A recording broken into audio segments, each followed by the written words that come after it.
cette question est d'ailleurs tant importante durant cette période électorale qui va bientôt commencer au mois de mai. Alors, pour répondre à cette question, signalons que l'accord d'Arusha pour la paix et la réconciliation au Burundi est signé en date du 28 août 2000 en Tanzanie, lequel accord ayant d'ailleurs été actuellement enterré par le CNDD-FDD avec l'adoption de sa nouvelle constitution adoptée le 17 mai 2018 et d'ailleurs taillée sur mesure à la volonté du guide suprême Pierre Nkurunziza et du CNDD-FDD. Cet accord d'Arusha prévoyait dans l'annexe 3, alinéa 7, je crois, cet accord prévoyait des mesures concrètes à prendre en faveur des jeunes. Il s'agissait en fait de 10 mesures, mais je vais seulement parler sur 2 d'entre elles à cause du temps qui nous fait défaut d'ailleurs. La première mesure accordait en fait la plus grande attention à la jeunesse et à son éducation. La seconde mesure prévoyait d'éradiquer l'analphabétisme chez les jeunes par la scolarisation obligatoire. Et ici, si je dis jeune, je considère l'âge de la scolarisation préscolaire, c'est-à-dire à l'âge de 2 à 3 ans environ, jusqu'à l'âge de 24 ans, par exemple, là où l'on est supposé avoir ou presque terminé dans les conditions normales les hautes études universitaires ou les études des instituts supérieurs ou techniques. Malheureusement, le CNDD-FDD, lui, a choisi de transformer cette jeunesse dès son plus jeune âge, dans ce qu'ils appellent d'ailleurs dans leur jargon Ibiskuti-Nkona. Ils ont choisi de transformer cette jeunesse en outil de destruction massive contre les opposants réels ou supposés.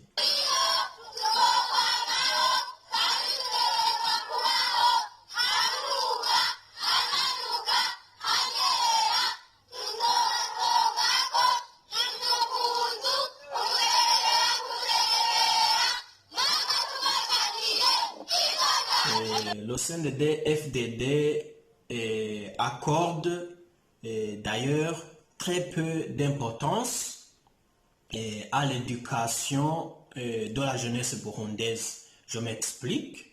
Tout le monde est au courant des activités paramilitaires des Imbonerakure depuis pas mal d'années.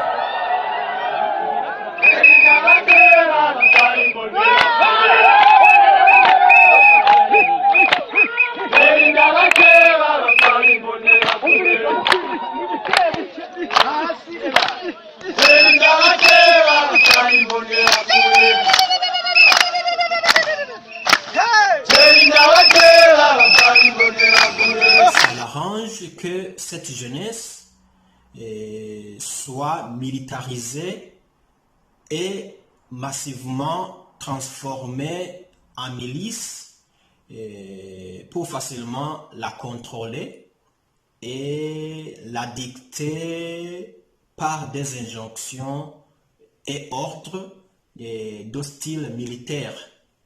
Et pour eux, une jeunesse bien instruite, une jeunesse libre en pensée et en esprit est un danger réel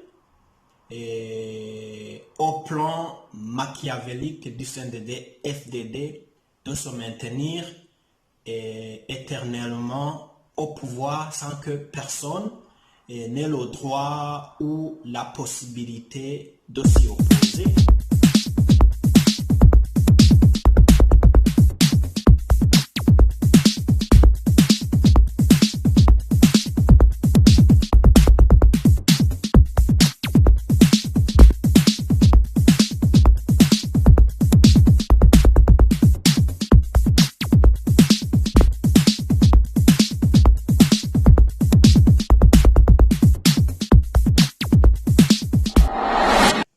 Alors, comme conseil et solution à ce grand danger qui détruit d'ailleurs l'avenir de la jeunesse burundaise, nous demanderions sincèrement aux jeunes burundais de refuser cette manipulation flagrante et insolente d'ailleurs du CNDD-FDD qui a déjà hypothéqué leur avenir. Et cette jeunesse devrait refuser de voter pour ce parti sans plan et vision censé bien préparer et construire le bon avenir et le bon développement de notre pays en général et de la jeunesse burundaise en particulier. Et nous devrions, du moins pour ceux qui vont voter prochainement, devraient refuser de voter pour le CNDD-FDD. Vous aurez choisi, en faisant cela, de vous arracher et de vous extirper des griffes de ces gangsters qui d'ailleurs leur vraie place devrait être devant la justice et même en prison. Et normalement, il faut sensibiliser les jeunes à faire des études et entreprendre des activités de développement socio-économique afin d'éradiquer la pauvreté au lieu de les pousser à s'atteler au massacre envers les opposants. Car s'aimer la culture de violence aux jeunes les poussera à détruire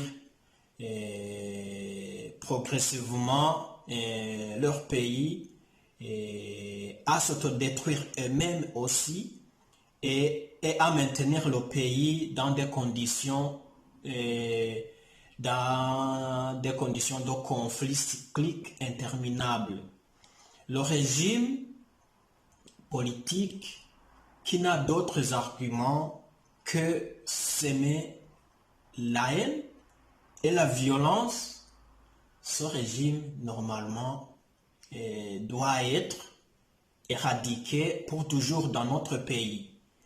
Et pour barrer définitivement la route à ce genre de régime, et à l'instar du CNDD-FDD dont on parle aujourd'hui, il faut catégoriquement, je répète, il faut catégoriquement refuser de voter pour ce régime et le chasser de notre pays. Je vous remercie.